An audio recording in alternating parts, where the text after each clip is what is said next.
வணக்கம் and welcome to விப்புரா ஃபேஷன்ஸுங்க. Already நம்ம tailoring class start பண்ணி 2 கிளாஸ் போயிடுச்சு. இன்றைக்கி 3rd கிளாஸ். இந்த 3வது கிளாஸில் நம்ம பார்க்க போகிறது ஹேண்ட் ஒர்க் ஏரியா. ஹேண்ட் ஒர்க்கில் நம்ம என்ன பார்க்க போகிறோம் அப்படின்னா ரன்னிங் ஸ்டிச், ஓடு தையல் பார்க்க போகிறோங்க. அதுக்கு தேவையான பொருட்கள் என்ன அப்படின்னு, அதாவது மெட்டீரியல்ஸ் நம்ம பார்த்தோன்னா, நூல்கண்டு உங்களுக்கு என்ன கலரில் தேவையோ எடுத்துக்கோங்க. அப்புறம் ஊசி 2 சைஸ் இருக்குது, 5ஆம் நம்பர் 6ஆம் நம்பர் ஊசி, இல்லைன்னா நார்மல் சின்ன ஊசி. உங்களுக்கு எந்த ஊசி கம்ஃபர்டபுளாக இருக்கோ அதை எடுத்துக்கோங்க. கத்திரிக்கோல், சிசர், அப்புறம் மார்க்கர், அப்புறம் கட்டர், அதுக்கப்புறம் பார்த்திங்கன்னா டேப், இன்ச் டேப் அளக்கிறதுக்கு, மெஷர் பண்ணுறதுக்கு ஸ்கேல். இந்த ரன்னிங் ஸ்டிச் பார்த்திங்கன்னா டெய்லரிங்குடைய பேசிக் அடிப்படை ஃபண்டமெண்டல்னு இது நீங்கள் கட்டாயம் தெரிஞ்சு வச்சுக்கணுங்க. அண்ட் இந்த ரன்னிங் ஸ்டிச்சை வச்சு எந்த இதுக்கெல்லாம் நம்ம யூஸ் பண்ணலாம், எந்த விதத்துலையெல்லாம் அப்படின்றதையும் வீடியோவோட இடையிலேயே நான் சொல்கிறேங்க. அண்ட் இதை வச்சு கூட நீங்கள் சம்பாதிக்கலாம், அதுவும் எப்படின்னு நான் சொல்கிறேங்க. இந்த ரன்னிங் ஸ்டிச்சுக்கு நம்ம 2 ஊசி வச்சுருக்கேன்னு சொன்னேன் இல்லையாங்க. இந்த சின்ன ஊசி பார்த்திங்கன்னா தைக்கிறதுக்கு முன்னாடியே இதை நம்ம டெஸ்ட் பண்ணி பார்த்துட்டிங்கன்னா உங்களுக்கு ஹெல்ப்ஃபுல்லாக இருக்கும். அதனால தான் சொல்கிறேன். தைக்கும்போது பார்த்திங்கன்னா இந்த சின்ன ஊசியில் ஈஸியாக உங்களுக்கு குத்தி எடுக்கிறதுக்கு இருக்கும். அதனால் இந்த ஊசியை நான் சூஸ் பண்ணியிருக்கேன். இந்த பெரிய ஊசி இருக்கு இல்லையாங்க, இதை பார்த்திங்கன்னா இது உங்களுக்கு குத்தி எடுக்கும்போது கொஞ்சம் அழுத்தி குத்தி எடுக்கிற மாதிரி இருக்கும்.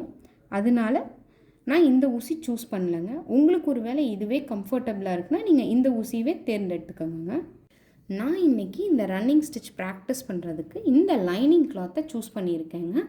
நீங்கள் லைனிங் கிளாத் இல்லை, உங்கள்கிட்ட பாப்லின் கிளாத் இருக்குது, அதில் ப்ராக்டிஸ் பண்ணணுன்னா நீங்கள் அதில் கூட ப்ராக்டிஸ் பண்ணுங்கள். அப்படி இல்லை, நம்ம அதாவது தைச்சு தானே ப்ராக்டிஸ் பண்ண போகிறோம், அதுக்கு எதுக்கு ஒரு துணியை வேஸ்ட் பண்ணணும் அப்படின்னா நீங்கள் உங்கள்கிட்ட வீட்டில் இருக்கிற பழைய வேஷ்டியோ இல்லை சாரீ இருக்கும் இல்லையாங்க, காட்டன் சாரீ, அதை கூட யூஸ் பண்ணிக்கோங்க நல்லா அயன் பண்ணிவிட்டு. இப்போது இந்த கிளாத்தை நம்ம ஒரு ஹேண்ட் கர்ச்சிஃப், அதாவது கைக்குட்டை அளவுக்கு கட் பண்ண போகிறோங்க. அதுக்கான மெஷர்மெண்ட்டை பார்த்துடலாம். அதுக்கு நாம் இந்த கிளாத்தை இந்த மாதிரி விரித்து எடுத்துக்கோங்க. இப்போது இந்த ஹேண்ட் கர்ச்சிஃப் நமக்கு என்ன அளவில் வேணும்னு நம்ம ஃபஸ்ட்டே டிசைட் பண்ணிக்கணுங்க. நாம் இப்போ இதை 8 இன்ச்சில் அளக்க போகிறோங்க. 8 இன்ச் அப்படின்னா டைரெக்டாக இந்த மாதிரி 8 இன்ச்னு சொல்லி நம்ம அளந்துடக்கூடாதுங்க. நம்ம என்ன பண்ணணும்னா இந்த பக்கம், அதாவது ரன்னிங் ஸ்டிச் போட்டு இப்படி ஃபோல்ட் பண்ணி ஸ்டிச் பண்ணுவோம், அதாவது ரெட்டையாக இந்த மாதிரி 2 மடிப்பு மடிப்போம். அதுக்கு ஒரு 1 இன்ச். அப்போ இந்த பக்கம் ஃபோல்ட் பண்ணுறதுக்கு ஒரு இன்ச்சுக்கு, இந்த சைடில் ஃபோல்ட் பண்ணுறதுக்கு ஒரு இன்ச்.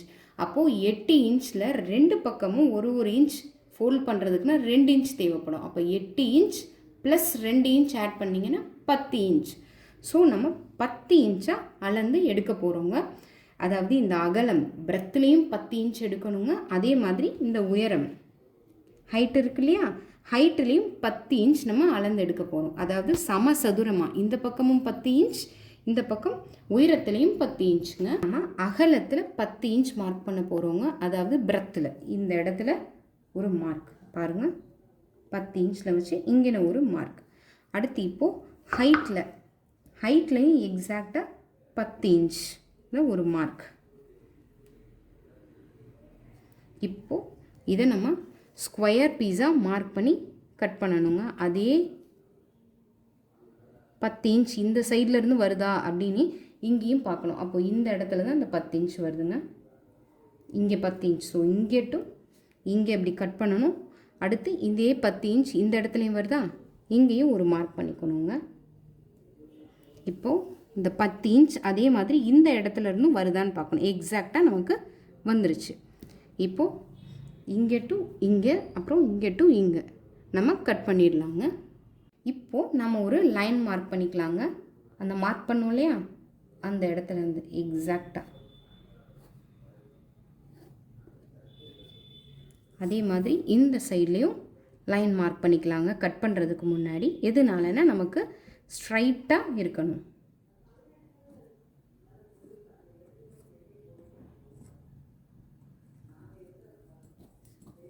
இப்போ மார்க் பண்ணதுக்கு அப்புறமா இதை நாம் கட் பண்ணிடலாங்க. இப்போது நம்ம மார்க் பண்ண இந்த ஸ்கொயர் பீஸை நம்ம கட் பண்ணி எடுத்துக்கலாங்க.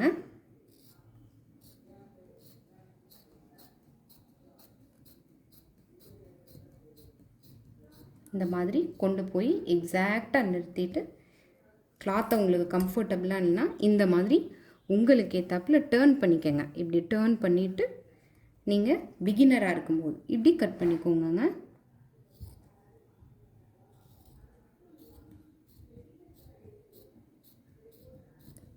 கிளாத்தை இதுக்கு நம்ம சிங்கிளாக தாங்க போட்டு கட் பண்ணுறோம். இப்போது நாம் இந்த இடத்துலேருந்து 1 இன்ச் மார்க் பண்ணியிருக்கோங்க. எக்ஸாக்டாக பார்த்திங்கன்னா ஸ்டிச்சஸ்க்காக, அதாவது ஓட்டு தையலுக்கு மடித்து அடிக்கிறதுக்காக. அதை நம்ம ரெட்டையாக மடிப்போம். எந்த மாதிரினா இப்படி ஒரு ஃபோல்டு, அதுக்கப்புறம் அதை ஃபர்தராக இந்த மாதிரி ஒரு ஃபோல்ட் பண்ணுவோங்க. அதனால் ஒரு 1/2 இன்ச் இன்பிட்வீனில் நம்ம மார்க் பண்ணுறோம். எதுனாலனா நாம் பிகினர்ன்றனால நமக்கு மடித்து எக்ஸாக்டாக 1/2 இன்ச்சை மடிக்கிறதுக்கு கஷ்டமாக இருக்குங்க. அதனால் ஒரு 1/2 இன்ச் இந்த இடத்துல வச்சு இப்படி ஒரு மார்க் பண்ணிக்க போகிறோங்க. இந்த 1/2 இன்ச் அளவுக்கு ஃபஸ்ட்டு இந்த மாதிரி ஒரு ஃபோல்டு, அதுக்கப்புறம் இந்த 1 இன்ச் வரைக்கும் இன்னொரு ஃபோல்டு, இந்த மாதிரி பண்ணுவோங்க. அதுக்காக இப்போது அதே மாதிரியே இந்த பக்கம் ஆப்போசிட்லேயும் நம்ம ஒரு 1/2 இன்ச்சும் 1 இன்ச்சும் மார்க் பண்ணியாச்சுங்க. இப்போ நம்ம தைக்க போயிடலாம். அதனால் ஃபஸ்ட்டு நம்ம என்ன பண்ணணும்னா இந்த 1/2 இன்ச் அளவுக்கு முதல்ல ஒரு மடிப்பு இந்த மாதிரி மடிக்கணுங்க. பார்த்தீங்கன்னா இந்த பக்கம் இந்த கொஞ்சம் டிரான்ஸ்பரண்ட்டாக அந்த ரெட் கலர் மார்க் தெரியுது. நீங்கள் துணியில் நீங்கள் மார்க் பண்ணும்போது உங்களுக்கு தெரியுங்க.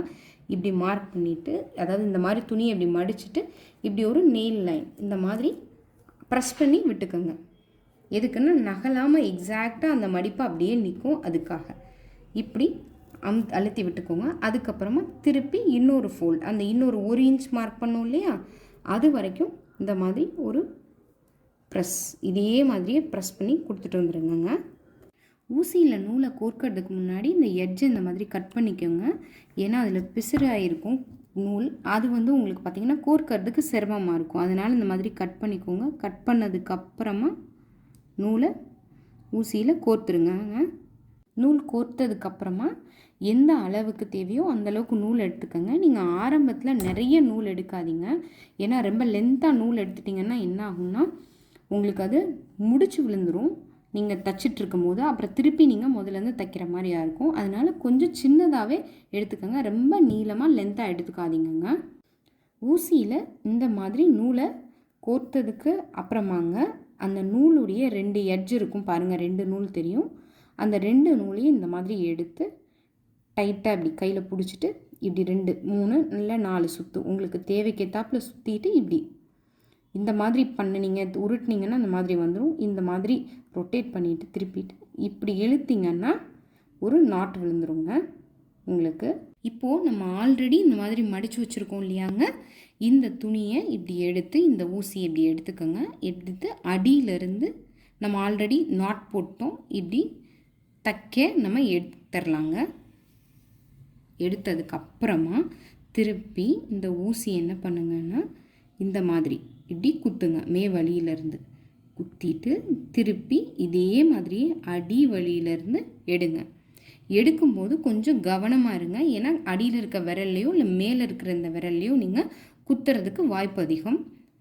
குத்திட்டு இந்த மாதிரி எடுத்தீங்கன்னா இப்போது ரன்னிங் ஸ்டிச் இதுதாங்க. இதே மாதிரியே வரிசையாக நம்ம இப்போ ஸ்டிச் பண்ணணும். இப்போது தைக்கிறதுக்கு விரலை எப்படி நீங்கள் வைக்கணும், கை வைக்கணும் அப்படின்னு பார்த்தீங்கன்னா இந்த பெருவிரல் இருக்கு இல்லையா, இது மேலே வரணும். இந்த 2 கடைசி விரலையும் அடியில் வச்சுக்கோங்க. அப்படி பிடிச்சிங்கன்னா இந்த இடம் கிரிப்பாக இருக்கும். இப்போது இந்த இண்டெக்ஸ் ஃபிங்கர், அதாவது ஆள்காட்டி விரல் இருக்கு இல்லையா, அதை மேலேயும் அந்த அடுத்த ஃபிங்கரையும் அடியில் இப்படி வச்சு இப்படி ஹோல்ட் பண்ணிங்கன்னா துணி உங்களுக்கு பார்த்திங்கன்னா டைட்டாக இருக்கும். இப்படி ஹோல்ட் பண்ணிவிட்டு ஊசியை இந்த மாதிரி அடியில், அதுக்கப்புறமா திருப்பி மேலே, திருப்பி அதே மாதிரி ஸ்பேஸிங்கில் அடியில், அதுக்கப்புறமா திருப்பி மேலே விட்டிங்கன்னா தெரியும். ஊசி எந்த லென்த் உங்களுக்கு தெரியுதோ அந்த லென்த்துக்கு உங்களுக்கு பார்த்திங்கன்னா நூல் தெரியும். இப்படியே நம்ம ஸ்டிச் பண்ணிட வேண்டியதாங்க. இப்படியே இதே மாதிரியே அடுத்தடுத்து தையல் போட்டுகிட்டே போங்க.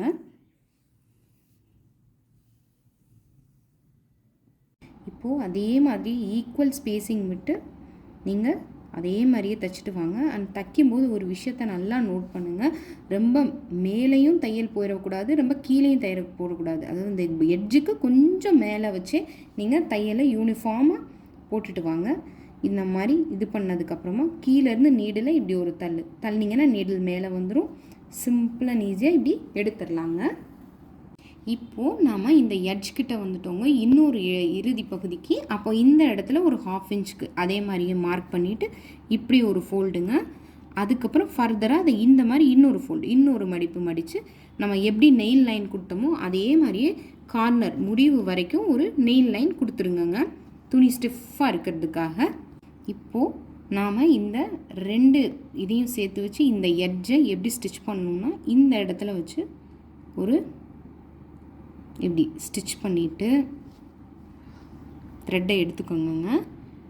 இப்போது நீங்கள் பார்த்தீங்கன்னா இந்த ஓரத்தை நம்ம தைச்சதுக்கப்புறமா நீங்கள் இந்த இடத்துல தைக்கும்போது ஒரு விஷயத்தை கேல்குலேட் பண்ணணும். இந்த இடத்துல தையல் எப்படி இந்த இதுக்கு கீழே எவ்வளோ கிளாத் இருந்ததோ அதே மாதிரியே தான் இந்த சைட்லேயும் வரணுங்க யூனிஃபார்மாக. அப்போது அதில் வர மாதிரி இப்படி விட்டு நீங்கள் எடுத்துக்கோங்க நூலை. இந்த மாதிரி மெஷின் கைத்தையல் தைக்கும்போது தாங்க உங்களுக்கு மெஷின் வந்து நமக்கு எவ்வளோ ஹெல்ப்ஃபுல்லாக இருக்குது அப்படின்னு தெரியும். இந்த மாதிரி கைத்தையல் வந்து பார்த்திங்கன்னா எந்த இடத்துலலாம் உங்களுக்கு ஹெல்ப்ஃபுல்லாக இருக்கும்னாங்க, பட்டன்ஸ் தைக்கிறதுக்கு கொஞ்சம் உங்களுக்கு ஹெல்ப்ஃபுல்லாக இருக்கும். அப்புறம் ப்ளவுஸ்லாம் ஹெம்மிங் பண்ணுவீங்க இல்லையா, அதுக்கு ஹெல்ப்ஃபுல்லாக இருக்கும். அப்புறம் ரிஃபல்ஸ் வைக்கிறதுக்கு லேயர்டு ஐட்டம்ஸ்லாம் தைக்கும்போது உங்களுக்கு ஹெல்ப்ஃபுல்லாக இருக்குங்க. அப்புறம் எட்ஜஸ்லாம் பார்த்திங்கன்னா நீங்கள் டெம்ப்ரவரி பேஸ்டிங், அதாவது இந்த ஸ்டிச்சை வந்து பேஸ்டிங் ஸ்டிச்சுன்னு சொல்லுவாங்க. டெம்ப்ரவரி பேஸ்டிங்னு பண்ணுவாங்க, அதாவது மெஷினில் தைக்கிறதுக்கு முன்னாடி தற்காலிகமாக ஒரு இடத்துல தைப்பாங்க. அதுக்கு இந்த ரன்னிங் ஸ்டிச் வந்து உங்களுக்கு ஹெல்ப்ஃபுல்லாக இருக்குங்க. அதே மாதிரியே பார்த்திங்கன்னா இன்னும் பல இடங்களில் இந்த ரன்னிங் ஸ்டிச் ஹெல்ப்ஃபுல்லாக இருக்கும். எப்போனா துணி வந்து ரொம்ப லேஸாக இருக்குது, லைட்டான டைனி கிளாத், அதில் வந்து மெஷினால் தைக்கவே முடியாது அப்படிங்கும்போதோ இல்லை அந்த கிளாத் வந்து கிழிஞ்சிருச்சுங்கும் போதோ அதை டேம் பண்ணுறதுக்கு இந்த மாதிரி ரன்னிங் ஸ்டிச் ஓடு தையல் வந்து உங்களுக்கு பார்த்திங்கன்னா ஹெல்ப்ஃபுல்லாக இருக்குங்க. இப்போ பார்த்திங்கன்னா நூல் தீந்துருச்சுங்க. நூல் தீர்ந்ததுமே எப்படி எண்ணாட் போடணும்னு பார்த்துடலாங்க. இந்த நூல் தீர்ந்ததுமே என்ன பண்ணணும்னா இந்த துணி இருக்கு இல்லையா, துணியில் இப்படி ஒரு 2 நூல் வர மாதிரி இப்படி எடுத்துக்கோங்க. சேர்ந்தாப்பில் இப்படி தச்சு எடுத்து இப்படி குத்தி எடுத்து இப்படி இழுத்திங்கன்னா இந்த மாதிரி ஒரு ரவுண்டாக ஃபார்ம் ஆகும். இந்த ரவுண்டுக்குள்ளே இந்த ஊசியை இப்படி விட்டு இப்படி வெளியே எடுத்திங்கன்னா இந்த மாதிரி ஒரு நாட் அழகாக உங்களுக்கு விழுந்துடும். திருப்பி அதே மாதிரியே இன்னொரு தடவை அதே இடத்துல இன்னொரு 2 நூல் சேர்ந்தாப்பில் துணியில் கொத்தி இதே மாதிரியே எடுத்து இதே மாதிரியே நீங்கள் அந்த ரவுண்டுக்குள்ளே விட்டு இப்படி எடுத்திங்கன்னா எண்ணாட் உங்களுக்கு அழகாக விழுந்துருங்க. அதுக்கப்புறமா கட் பண்ணிட்டீங்கன்னா இந்த நாட் அவராதுங்க. இதை இந்த மாதிரி கட் பண்ணிவிட்டு நாட் போட்டதுக்கப்புறமா புது நூலை ஆட் பண்ணி திருப்பி நம்ம தைக்க ஆரம்பிச்சிடலாங்க. இப்போது ஃபைனலாக நம்ம 4 சைடையும் ஸ்டிச் பண்ணி கம்ப்ளீட் பண்ணியாச்சு. இந்த எண்டுக்கு வந்தாச்சுங்க. எண்டில் வச்சு அதே மாதிரியே ஒரு எண் நாட்டை நம்ம போட்டுடலாங்க. போட்டால் இப்போது பார்த்திங்கன்னா கம்ப்ளீட் பண்ணியாச்சு. இருங்க, இந்த ரன்னிங் ஸ்டிச்சுடைய யூசேஜ்லாம் எதுக்கெலாம் அப்படின்றதையும் எண்டில் இப்போ நான் சொல்லியிருக்கேன் வித் எக்ஸாம்பிள். இந்த மாதிரியே நம்ம நாட் போட்டுக்கலாங்க. ப்ரீவியஸாக காட்டிருந்தோம் இல்லையா, அதே மாதிரியே தான் ஒரு 2 நூல் வர மாதிரி கிளாத்தில் இப்படி குத்தி எடுத்திங்கன்னா இந்த மாதிரி ஒரு ரவுண்ட் ஃபார்ம் ஆகும். அதுக்குள்ளே இந்த நீடில் இப்படி விட்டு எடுத்திங்கன்னா அழகாக நாட் ஃபார்ம் ஆயிரும், என் நாட். இப்போ நம்ம கம்ப்ளீட் பண்ணியாச்சு. இப்போ நம்ம இந்த நீடில் கட் பண்ணி எடுத்துக்கலாம். ரன்னிங் ஸ்டிச் வந்து கம்ப்ளீட் பண்ணதுக்கப்புறமா பார்த்திங்கன்னா இந்த மாதிரி தான் அங்கே இருக்கும். பார்த்திங்கன்னா எந்த சைட்லேயுமே வெளியில் என் நாட் தெரில, என் நாட் எல்லாமே பார்த்திங்கன்னா உள்ளே வர மாதிரியே நம்ம ஸ்டிச் பண்ணி ஃபினிஷ் பண்ணிட்டோம். நம்ம தைக்க ஆரம்பிக்கும் போது 10 இன்ச் அதாவது 10 இன்ச் நம்ம அளந்து எடுத்தோம். தைச்சி முடித்ததுக்கப்புறமா நாம் 8 இன்ச்சில் வேணும்னு சொன்னோம். இப்போ 8 இன்ச் இருக்கான்னு நம்ம செக் பண்ணி பார்த்துடலாங்க. பாருங்கள், பிரெத்தில் கரெக்டாக 8 இன்ச் வந்துருச்சு. அதே மாதிரி ஹைட்லேயும் பாருங்கள் 8 இன்ச் நமக்கு எக்ஸாக்டாக வந்துருச்சு. ஆனால் நம்ம எடுத்தது தையலோடு சேர்த்து 10 இன்ச். இந்த பக்கம் 1 இன்ச், அதே மாதிரி அதாவது சீம் அலவன்ஸ், இந்த பக்கமும் சீம் அலவன்ஸ் 1 இன்ச், ஒவ்வொரு சைடுக்கும் 1 இன்ச் எடுத்துருந்தோங்க. இந்த ரன்னிங் ஸ்டிச் எதுக்கெல்லாம் உதவும் அப்படின்னு பார்த்தீங்கன்னா பேஸ்டிங் ஸ்டிச், அதாவது இதுக்கு இன்னொரு பேர் பேஸ்டிங் ஸ்டிச். இதை எப்போல்லாம் யூஸ் பண்ணுவாங்கன்னா தற்காலிகமாக ஒரு இடத்துல தையல் போடணுங்கும் போது இந்த ரன்னிங் ஸ்டிச்சை பயன்படுத்துவாங்க. அதாவது மேலே வந்து தையல் இந்த ரன்னிங் ஸ்டிச் போட்டுட்டு கீழே அதுக்கப்புறமா மெஷினில் தைப்பாங்க. எதுக்காகனா துணி நகலாமல் இருக்கணும். இப்போ தான் வந்து பால்பின் யூஸ் பண்ணுறோம். அந்த காலத்தில் முந்தைய காலத்துலலாம் பால்பின் இல்லாத டயங்களில் இந்த மாதிரி பேஸ்டிங் ஸ்டிச்சுன்னு இதை கொடுத்துட்டு கீழே மெஷினில் நெருக்கமாக ஒரு ஸ்டிச் போட்டதுக்கப்புறமா இந்த தற்காலிக தையலை இந்த மாதிரி ரிமூவ் பண்ணி எடுத்துருவாங்கங்க. இதுக்கு இந்த ரன்னிங் ஸ்டிச் பயன்படுங்க. இந்த ரன்னிங் ஸ்டிச் அடுத்து வேறு எதுக்கு பயன்படும்னு பார்த்தீங்கன்னா, இந்த மாதிரி கேதரிங் வைக்கிறதுக்கு. இந்த மாதிரி ரன்னிங் ஸ்டிச் போட்டதுக்கப்புறமா இந்த நாட்டை இப்படி பிடிச்சி இழுத்தீங்க அப்படின்னா உங்களுக்கு எந்த லெவலில் சுருக்கம் அதாவது கேதரிங் தேவையோ வந்துடும். கேதரிங் வச்சதுக்கப்புறமா இதை அப்படியே உங்கள் கிளாத் மேலே வச்சு ஸ்டிச் பண்ணதுக்கப்புறமா இந்த நாட்டு இருக்குல்லையே நாட்டை கட் பண்ணிவிட்டு இந்த நூலை வெளியே இழுத்துட்டிங்கன்னா அப்படியே நிற்கும். உங்களுக்கு எந்த அளவுக்கு ஃப்ளீட்ஸோ சுருக்கமோ ருஃபல்ஸோ வேணுமோ அதுக்கு இந்த ரன்னிங் ஸ்டிச்சை யூஸ் பண்ணி நீங்கள் சுருக்கம் ரெடி பண்ணிக்கலாங்க. இந்த மாதிரி ஒரு கிளாத்தை இந்த மாதிரி ரெட்டையாக மடித்ததுக்கப்புறமா ரன்னிங் ஸ்டிச் போட்டதுக்கப்புறமா அந்த நாட்டை இப்படி பிடிச்சி இழுத்தீங்க அப்படின்னா சுருக்கம் வரும். இது வந்து பூனம் கிளாத் இல்லை சிந்தட்டிக் கிளாத் இருக்கு இல்லையா, அதில் பண்ணும்போது உங்களுக்கு நல்லாயிருக்கும். இந்த மாதிரி நீங்கள் சுருக்கம் வந்ததுக்கு அப்புறமா உங்களுக்கு காமிக்கிறேன் இருங்க. இப்போது இந்த மாதிரி ஒரு ரோஸை ரெடி பண்ணிக்கலாம். ஃப்ளவர்ஸ்லாம் பார்த்தீங்கன்னா குழந்தைங்க ஃப்ராக்கு இல்லைன்னா ஃப்ராக்ஸே இந்த மாதிரி ரோஸ் வச்சு ரெடி பண்ணுவாங்க. அந்த மாதிரி இடங்களுக்கு இந்த ரன்னிங் ஸ்டிச் உங்களுக்கு ரொம்ப ஹெல்ப்ஃபுல்லாக இருக்கும். நீங்கள் அதை அழகாக இந்த மாதிரி அரேஞ்ச் பண்ணிக்கணும். இதெல்லாம் ஹேண்ட் ஒர்க் ஏரியாவில் வரும். இந்த மாதிரி ஒரு ரோஸ் கூட நீங்கள் ரெடி பண்ணிக்கலாம். இந்த ரோஸை கம்ப்ளீட் பண்ணதுக்கப்புறமா இந்த மாதிரி தான் இருக்கும். பிடிச்சிருந்தா கமெண்ட்டில் சொல்லுங்கள். அண்ட் இதே ரன்னிங் ஸ்டிச்சை வந்து பார்த்திங்கன்னா எம்ப்ராய்டரி பண்ணுறோம் இல்லையா, அதுக்கு அவுட்லைன் ஸ்டிச்சாக கொடுப்பாங்கங்க. இந்த மாதிரி அதை 2 விதத்தில் கொடுக்கலாம். கொஞ்சமாக ஸ்பேஸ் விட்டு கொடுத்தது இந்த மாதிரி இருக்கும். நெருக்கமாக ஸ்பேஸிங் ரொம்ப கம்மியாக விட்டு கொடுத்த அவுட்லைன் பார்த்திங்கன்னா இந்த மாதிரி இருக்கும். அதே எம்ப்ராய்டரியில் ஃபில்லிங்க்கு இதே ரன்னிங் ஸ்டிச்சை யூஸ் பண்ணுவாங்கங்க. அதே மாதிரி எம்ப்ராய்டரி ஒர்க்கே வந்து பார்த்திங்கன்னா சுடிதாருடைய ஸ்லீவ் அப்புறம் இந்த செஸ்ட் ஏரியா கஃப்ஸ் இதுலனா காந்தா ஒர்க்காக இந்த மாதிரி ஸ்ட்ரைட் ஸ்டிச் கொடுப்பாங்கங்க. ரன்னிங் ஸ்டிச்சை யூஸ் பண்ணி நீங்கள் இந்த மாதிரியும் ஏர்ன் பண்ணலாம். வெளியில் பல பேர் எம்ப்ராய்டரி ஒர்க் பண்ணி கொடுப்பாங்க. இந்த மாதிரி சுடிதாரோடைய டாப் ஒரு கலராக இருக்கும், பேண்ட் ஒரு கலராக இருக்கும். அப்போ டாப்பில் வந்து பேண்ட் கலரில் இந்த மாதிரி காந்தா ஒர்க் கொடுப்பாங்க ஸ்லீவ் ஏரியாலெல்லாம் அவங்களுக்கு. அப்புறம் அந்த கஃப் ஏரியா இருக்கும் இல்லையா, அங்கே கொடுப்பாங்க. அப்புறம் செஸ்ட் ஏரியாவில் கொடுப்பாங்கங்க. இன்றைக்கி இந்த ரன்னிங் ஸ்டிச்சை கிளாஸை கம்ப்ளீட் பண்ணதுக்கப்புறமா நம்ம ஸ்டூடெண்ட்கான கொஷின் 10 இன்ச் நம்ம மெஷர் பண்ண சொன்னோம் டோட்டலாக. அதில் சீம் அலோவன்ஸ் அதாவது ஸ்டிச்சஸ்க்கு தையலுக்கு எத்தனை இன்ச் நம்ம விட சொன்னோம். இது ஃபஸ்ட் கொஷின். செகண்ட் கொஷின் பார்த்திங்கன்னா தச்சு முடித்ததுக்கப்புறமா ஒர்க்கை கம்ப்ளீட் பண்ணதுக்கப்புறமா இது எத்தனை இன்ச்சில் இருக்கணும்னு நம்ம அளந்து காட்டணும். அதுக்கு வந்து நான் 3 ஆப்ஷன் கொடுக்குறேன். நீங்கள் தெரிஞ்சதுன்னா சொல்லுங்கள். 7 இன்ச் 8 இன்ச் ஆர் 9 இன்ச் இதில் எத்தனை இன்ச்சில் இது தச்சு முடித்ததுக்கப்புறமா இருக்கணும்னு சொன்னோம். இது செகண்ட் கொஷின். ஆன்சர் பண்ணுங்கள் எனக்கு கமெண்ட்டில் தெரிஞ்சவங்க. இந்த ரன்னிங் ஸ்டிச் உங்களுக்கு ஈஸியாக இருந்ததா இல்லையான்றதை எனக்கு நீங்கள் கமெண்ட்டில் சொல்லுங்கள். அதே மாதிரி எல்லோரும் கட்டாயம் இந்த ரன்னிங் ஸ்டிச்சை நீங்கள் ட்ரை பண்ணுங்க. ட்ரை பண்ணிவிட்டு யாராவது விருப்பப்பட்டீங்க அப்படின்னா எனக்கு இன்ஸ்டாகிராமில் விப்புரா ஃபேஷனுக்கு நீங்கள் டிஎம் பண்ணுங்கள். நீங்கள் ட்ரை பண்ண ஒர்க்கை நான் நம்ம ஸ்டோரியில் அதை போடுறேங்க. அதே மாதிரியே எல்லோரும் மெட்டீரியல்ஸ் வாங்கிட்டீங்கன்னா அதையும் கமெண்ட்டில் சொல்லுங்கள். அண்ட் நம்மளுடைய ரெக்கார்ட் நோட்டில் சிலபஸ் கிளாஸை பார்த்து சிலபஸை நீங்கள் ஃபஸ்ட் பேஜில் எழுதிட்டிங்களாங்க. எழுதாதவங்க எழுதிட்டிங்கன்னா அதையும் எனக்கு கமெண்ட்டில் சொல்லுங்க. பிடிச்சிருந்தால் லைக் ஷேர் அண்ட் சப்ஸ்கிரைப் பண்ணுங்கள். Thanks for வாட்சிங்க.